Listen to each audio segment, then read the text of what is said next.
Every day, there's a battle for your mind raging. Information coming from every angle with the will to deceive. Fear not.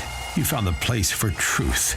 The voice of a generation that still has the will to believe in the greatest country in the history of the world. This is the Charlie Kirk Show. Buckle up. Here we go. I have to play a really great interview that we recorded recently with my friend Frank Turek. This is just a short snippet of the in-depth conversation we had. Go to members.charliekirk.com, but for now, enjoy this shortened version of our interview. Frank is one of my mentors and friends and teachers, and we've been studying together. Oh, yeah. Here in Phoenix. It's kind of our off season, right? So it's a little different than an NFL player. I have 2 off seasons a year. So my on, it's similar to you. You're on season fall and spring. Yeah, well, I'm doing colleges too, just not as many as you, man. You're killing it. How many do you do? We try and do anywhere between 15 and 20 a year. You're doing 15. You're doing 25 a semester. Yeah, we do about 50 to 60 it's a year. crazy. Yeah, the pace is out of control. Yeah, but it's great. And so, just remind your audience, you do Cross-Examined. You have the best books out on Christian apologetics. That's what my mom says. Yes. Yeah. Good. Well, she's right. That's right. I don't have enough faith to be an atheist is the big one. Stealing from God, why atheists need God to make their case. Those are the 2 biggies on apologetics. And so you go to college campuses and you do similar type vibe that I do. Open question, open mic, and your stuff has gone very viral throughout the years. Before we dive into just some of the fun, because I'm going to have you debate our AI in a second. Let's do it, man. But before we do that, what are some of the changes today, 2025, versus what you've heard from students 5 years ago and 10 years ago? Well, let's go back 15 years ago. Great. In the heyday of the new atheists, we got so many questions from atheists and we got so much pushback from atheists. But I'm going to schools now, Charlie, and the organizers are saying, hey, when you come and talk about the evidence for Christianity, could you spend more time on the New Testament than whether or not God exists? Because we're having trouble finding a lot of atheists on campus. Okay, atheism is waning. And the idea that there's at least some spiritual force out there is gaining strength. And now Christianity is being looked at from all areas, as you know, because people are now, you know what's driving people to consider Christianity? Evil. There's too much evil in the world. So things are getting worse and worse, and people are going, there's got to be more to life than this. There's got to be some standard out there. Maybe I ought to look at Christianity again. And the work you're doing on college campuses is making people see Christianity as at least plausible. Yes. This guy, Charlie Kirk, is really sharp. And he believes in Christianity. Maybe I ought to look at Christianity again, because you're in the political world. Yes, that's right. Primarily. Yeah. And so people are going, Charlie is one of the sharpest speakers I've seen, and he is an evangelical Christian. Maybe he knows something I ought to look into. I do hear that feedback a lot. By the way, the most promising thing that we receive, freedom@charliekirk.com, our emails or message on social media, we probably get 1,000 a year. Charlie, I believe in God because of you. I go back to church. And that doesn't count the comments, because the comments, you don't know, they could be trolls or whatever. But we get thousands of comments. Charlie, I'd strengthen my faith in God and Jesus, and I'm pro-life because of you. And that's awesome, because that's an ultimate purpose to what we do. It's not the sole purpose. I mean, we believe that once we instruct people of the civil law, then that will point people to Christ. But no, it's a very exciting moment. Would you say that, I don't think atheism is dead. My friend Eric Metaxas, I think, gets a little bit ahead of himself, but it seems to be dying. Yeah, it's waning. Yes. And the difference between 15 years ago and now is people used to wonder if Christianity was true. Now they're asking, is Christianity good? So the top 3 objections on a college campus that I get, and I think you're getting too if you think about it, the top 3 objections to Christianity are morality, morality, and morality. It's all about morality. Yeah. It's all about, what does this mean to me? They don't really get interested in like ancient text disputes, very rarely, but they'll say, oh, why is slavery in the Bible? Right. How do you respond when someone says, but Frank, the Bible endorses slavery? I would say, first of all, what do you mean by slavery? Do you know what the kind of slavery the Old Testament was talking about? Because it's not the kind of race-based chattel slavery we had here in America. Which actually is prohibited. Yes.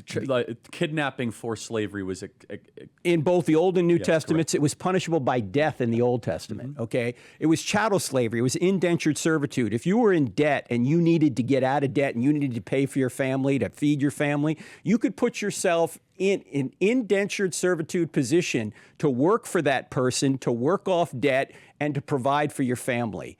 And if you were in that situation, it was temporary. It could only go 7 years, unless by mutual agreement you wanted to become a bondservant, and you could extend that. It wasn't race-based. You could get out of it by running away. You could leave it. This is in Deuteronomy 15, 14 to 16. You're not to chase after your runaway slave. Yes, you could. So it's not like chattel slavery here. It was not an ideal situation, but there was no welfare state in ancient Israel. There was no way to pay off debt other than put yourself in the employ of somebody else. In fact, it's a version of Old Testament. The Old Testament slavery or indentured servitude was really a kind of bankruptcy law. It allowed you to work off debt and take care of your family.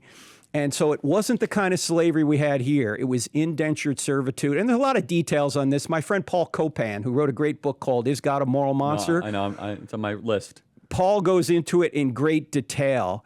And I think this is true about the questions we have to deal with, Charlie, on a college campus. People say, what are the hardest questions to answer? And I think the hardest questions to answer are none of them.